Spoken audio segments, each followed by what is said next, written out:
V എസിനെ കാണാൻ വന്നാ? കാണാൻ വന്നേ. സമയമായി വന്നിട്ട്? 9 മണി തൊട്ടുണ്ട്. കുഞ്ഞ് ഉറങ്ങി എഴുന്നേറ്റ്. ഉറങ്ങി. ആ, വീട് ഇവിടെ അടുത്ത? അല്ലല്ല, പെരുമണ്ണ് വരികയാണ്. അമ്മയാണ് മോളെ കൊണ്ട് വന്നതാ, പെരുമണ്ണ് വന്നതാ പ്രിയ സഖാവിനെ കാണാൻ വേണ്ടിട്ട്. ഭയങ്കര ഇഷ്ടമാണ്. ഞാൻ തൊട്ടിട്ടുണ്ട്. ഞാൻ കശുവണ്ടി തൊഴിലാളിയാണ്. അവിടുന്ന് ഞങ്ങൾ സമരത്തിന് തിരുവനന്തപുരത്ത് പോയപ്പോൾ ഞാൻ ചോദിച്ചോന്ന് തൊട്ടോട്ടോന്ന്. തൊട്ടോളാൻ പറഞ്ഞു. അങ്ങനെ ഞാൻ തൊട്ടിട്ടുണ്ട്. ഞങ്ങളുടെ വീടിൻ്റെ അടുത്ത് വന്നിട്ടുണ്ട്. ഭയങ്കര ഇഷ്ടമാണ് സഖാവിന്. ഏത് വർഷം? അത് കുറേ മുമ്പാണ്. 2015 പോയി തൊട്ടോട്ടേന്ന് ചോദിച്ചു. തൊട്ടോട്ടേന്ന് ചോദിച്ചിട്ടാ തൊട്ടപ്പോൾ തൊട്ടോളാൻ പറഞ്ഞു. അടുത്ത് വന്നു. അത് ആദ്യം ആയിരിക്കണം. പിന്നെ ഞങ്ങളുടെ വീടിൻ്റെ അടുത്തൊരു വെട്ടിയത് അടിയും ബഹളം BJP-കാരായിട്ട് വഴക്കുണ്ടായപ്പോൾ അവിടെ വെട്ടൊക്കെ നടന്നു. അപ്പം ഞങ്ങൾ സഖാവിനെ വിളിച്ചു. സഖാവ് ഞങ്ങളുടെ അവിടെ വന്ന് എല്ലാം ഒത്തുറപ്പാക്കി തന്നു. പേരക്കുട്ടി ഒന്ന് വി എസിനെ കണ്ടോട്ടെ എന്ന് വിചാരിച്ചു അല്ലേ? പൊടിമോനെ റൺബാണ്ടിനായിട്ട് പോയിട്ടുണ്ട്. എൻ്റെ ഈ കഴിഞ്ഞ ജില്ലാ സമ്മേളനത്തിന് എൻ്റെ മോൻ അവന് കാണാൻ ഭയങ്കര ഇഷ്ടം. ഉറങ്ങിപ്പോയി. പിന്നെ പൊടിമോളുമായിട്ട് വന്നതാണ് കാണാൻ. അതാണ് പൊടിമോൻ. ഒരു ചെറിയ കുട്ടിയുമായി 9 മണി തൊട്ട് ഇവരിവിടെ നിൽക്കുകയാണ്. പെരുമണിൽ നിന്ന് വന്നവരാണ്. അപ്പോൾ വി എസ് എന്തായിരുന്നു മനുഷ്യരുടെ, ഓരോ മലയാളികളുടെയും മനസ്സിൽ എന്തായിരുന്നു എന്ന് ഇതിനപ്പുറം പറയാനുണ്ടോ? കൊച്ചു കുഞ്ഞ്, അവള് കിടന്ന് ഉറങ്ങിയിട്ട് എഴുന്നേറ്റു എന്നാണ് പറഞ്ഞത്. അവർ വേറെ ഒരിടത്തുമല്ല, ഈ തോളത്ത് കിടന്ന് ആ കുഞ്ഞുറങ്ങുകയാണ്. ആ കുഞ്ഞ് ഈ മഴയത്ത് തോളത്ത് നിന്ന് കിടന്ന് ആ കുഞ്ഞുറങ്ങുമ്പോഴും അതിന് തിരിച്ചു പോകാം, വി എസ് വരും എന്ന് പറഞ്ഞ, വി എസിനെയും കൊണ്ട് വരുമെന്ന് പറഞ്ഞ സമയം കഴിഞ്ഞു, എങ്കിൽ നമുക്കൊന്ന് തിരിച്ചു പോയേക്കാം എന്ന് വിചാരിക്കുന്നില്ല. ഇതാണ് നേരത്തെ ഞാൻ പറഞ്ഞത്. ഒരാൾ പോലും സമയം വൈകും അല്ലെങ്കിൽ കുറച്ചുകൂടി താമസിക്കും എന്നതുകൊണ്ട് ഒന്ന് തിരിച്ചു പോയേക്കാമെന്ന് ഒരാൾ പോലും കരുതുന്നില്ല എന്ന് പറഞ്ഞത് ഇതുകൊണ്ടാണ്. ഇതുപോലെ ഇപ്പോൾ ആ അമ്മ പറഞ്ഞു കേട്ടില്ലേ, വി എസിനെ ഞാനൊന്ന് തൊട്ടുവെന്ന്. തൊട്ടോട്ടെ എന്ന് ചോദിച്ചിട്ടാണ് വി എസിനെ തൊട്ടതെന്ന്. അവരുടെ സന്തോഷം കണ്ടോ? ഒരു കശുവണ്ടി തൊഴിലാളിയാണ്. അതുപോലെ ഓരോ മൊമെൻറ്റുകൾ ഓരോ മനുഷ്യർക്കും ഉണ്ടാവും. ഈ കൂടെ നിൽക്കുന്ന ഓരോ ആളുകൾക്കും വി എസിനെ കുറിച്ച് ഓർക്കുമ്പോൾ അല്ലെങ്കിൽ വി എസിനെ കുറിച്ച് ചിന്തിക്കുമ്പോൾ ചിലപ്പോൾ ദൂരെ നിന്ന് കണ്ട ഒരു ഓർമ്മയായിരിക്കും. ചിലപ്പോൾ വാഹനത്തിൽ പാസ് ചെയ്തപ്പോൾ കൈപൊക്കി ഒന്ന് സഖാവേ എന്ന് വിളിച്ചതായിരിക്കാം. ചിലപ്പോൾ ഇതുപോലെ ആ അമ്മ പറഞ്ഞതുപോലെ തൊട്ട ഓർമ്മകളായിരിക്കാം. ചിലപ്പോൾ ടി വിയിൽ കണ്ട, പത്രത്തിൽ കണ്ട ഒരു ഫോട്ടോ ആയിരിക്കാം. അങ്ങനെ ഓരോരുത്തർക്കും വി എസുമായി കണക്ട് ചെയ്യുന്ന എന്തെങ്കിലും ഒന്നുണ്ട്.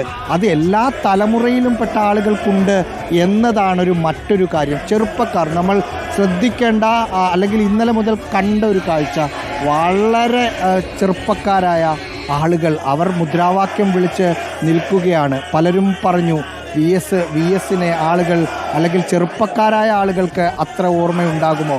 അവർ സജീവമായ സമയത്ത് വി എസ് അത്ര സജീവമല്ലായിരുന്നല്ലോ എന്ന് പല ആളുകളും പറഞ്ഞിരുന്നു. പക്ഷേ ആ പറച്ചൽ വെറും പറച്ചലാണെന്ന് ആളുകൾ അങ്ങനെ പറഞ്ഞവർക്കും അങ്ങനെ ചിന്തിച്ചവർക്കും മനസ്സിലാക്കി കൊടുക്കാൻ പറ്റി വി എസ്. അമ്മ എപ്പോൾ വന്നതാ? കുറച്ചേരെ അയാൾ വന്നിട്ട്. വി എസിനെ ഭയങ്കര ഇഷ്ടമാണോ? പാവങ്ങൾക്ക് വേണ്ടിയൊക്കെ ചെയ്യും. കണ്ടിട്ടുണ്ടോ? നേരിട്ട് കണ്ടിട്ടുണ്ടോ മുമ്പ്? അല്ലാതെ പണ്ട് കൊല്ലത്ത് വന്നപ്പോൾ ഒന്ന് ഒരു വട്ടം കണ്ടായിരുന്നു. ഭയങ്കര സ്നേഹമാണ്, നല്ല ആത്മാർത്ഥയോട് പെരുമാറ്റപ്പെട്ട നേതാവാണ്. എൻ്റെ അച്ഛന് ഏറ്റവും ഇഷ്ടപ്പെട്ട നേതാവാണ്. പിന്നെ അത് മാത്രമല്ല, ഞങ്ങളൊക്കെ എന്ന് പറയുമ്പം 1990 ജനിച്ചാണ് ഞാനൊക്കെ അദ്ദേഹത്തിൻ്റെ സൗണ്ട് ആദ്യമായി കേട്ടത് റേഡിയോയിലൂടെ. അപ്പോൾ അന്ന് മുതൽ ആ സൗണ്ടിൻ്റെ പ്രത്യേകത കൊണ്ട് തന്നെ നമ്മൾ പിന്നെ പുള്ളിക്കാരനെ പത്രത്താളിലൂടെ ഒക്കെ കണ്ട ഞങ്ങൾ അന്ന് മുതലേ. പിന്നെ 2006 ഞാൻ SSLC ഇരിക്കുന്ന സമയത്ത് അദ്ദേഹം മന്ത്രിയായത്. അപ്പം നമ്മൾ ഈ സ്കൂളിൽ ആദ്യമായിട്ട് പത്രത്തിൻ്റെ ഈ വാർത്തകളൊക്കെ വായിക്കാൻ പറയുമല്ലോ. അപ്പോൾ കൂടുതൽ ആ സമയത്ത് വി എസ് സാറിൻ്റെ വാർത്തകളാണ് കൂടുതലും ഞങ്ങൾ ക്ലാസ്സിലൊക്കെ വായിച്ചിട്ടുള്ളതൊക്കെ. വളരെ നല്ലൊരു നേതാവാണ്, ഞാൻ ഒരുപാട് ഇഷ്ടമാണ്. മോന് വി എസിനെ അറിയുമോ? അല്ല, കാണിച്ചു കൊടുത്തിട്ടുണ്ട്, ഫോട്ടോയൊക്കെ കാണിച്ചു. TV കൂടെ കണ്ടു? കണ്ടിട്ടുണ്ട്. കുഞ്ഞൊന്ന് കണ്ടോട്ടെ എന്ന് വിചാരിച്ചു. അത് തന്നെ.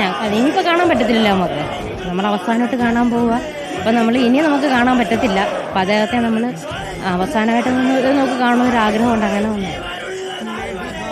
അതാണ്, ഇനിയൊന്ന് കാണാൻ പറ്റില്ലല്ലോ, അത് അവർക്കും പറ്റില്ല, കുഞ്ഞിനും പറ്റില്ല. അപ്പോൾ ഒന്ന് അവസാനമായി ഒന്ന് കണ്ടോട്ടെ എന്ന് വിചാരിച്ചു. ഓരോ മനുഷ്യരുടെയും ഹൃദയത്തിൽ ഓരോ വി എസ് ആണ്. ഇപ്പോൾ ആ ചേച്ചി പറഞ്ഞതനുസരിച്ചാണെങ്കിൽ റേഡിയോയിലൂടെയാണ് വി എസിൻ്റെ ശബ്ദം ആദ്യമായി കേട്ടത്.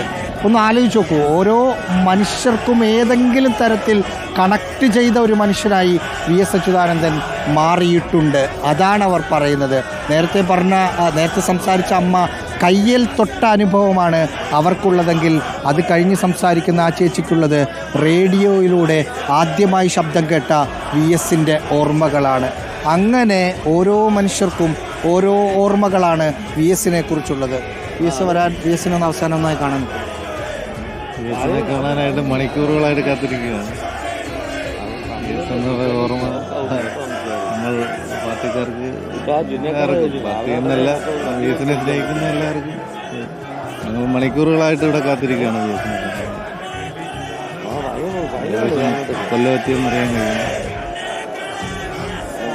ഇനിയും ഇങ്ങോട്ട് VSൻ്റെ മൃതദേഹവും വഹിച്ചുള്ള വാഹനം ഇങ്ങോട്ട് എത്താൻ സമയം കുറച്ചുകൂടി എടുക്കും. എന്നിട്ട് ആളുകൾ ഉടൻ വരും എന്ന് പ്രതീക്ഷിച്ച് കണ്ണുകളിലെ വേദന VS എന്ന സമര പോരാളി വിടവാങ്ങുമ്പോൾ ഒഴുകിയെത്തുകയാണ് ജനം. കൊല്ലത്തിന്റെ മണ്ണിലൂടെ വിലാപയാത്ര മുന്നോട്ട് പോകുന്നു.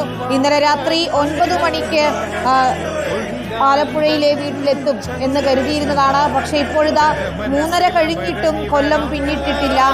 13 മണിക്കൂറാകുന്നു വിലാപയാത്ര തുടങ്ങിയിട്ട്. ഇനി 80 കിലോമീറ്റർ ദൂരം താണ്ടണം. പുലർച്ചയോടെ പോലും VSൻ്റെ വീട്ടിലേക്ക് എത്തില്ല എന്ന് ഉറപ്പാണ്. അങ്ങനെയെങ്കിൽ വിലാപയാത്ര കഴിഞ്ഞ് വീട്ടിൽ പൊതുദർശനത്തിന് ശേഷം എപ്പോഴായിരിക്കും DC ഓഫീസിലേക്ക് എത്തുക എന്നറിയില്ല. ഇനി 79 കിലോമീറ്ററാണ് ബാക്കിയുള്ളത്. ഇപ്പോൾ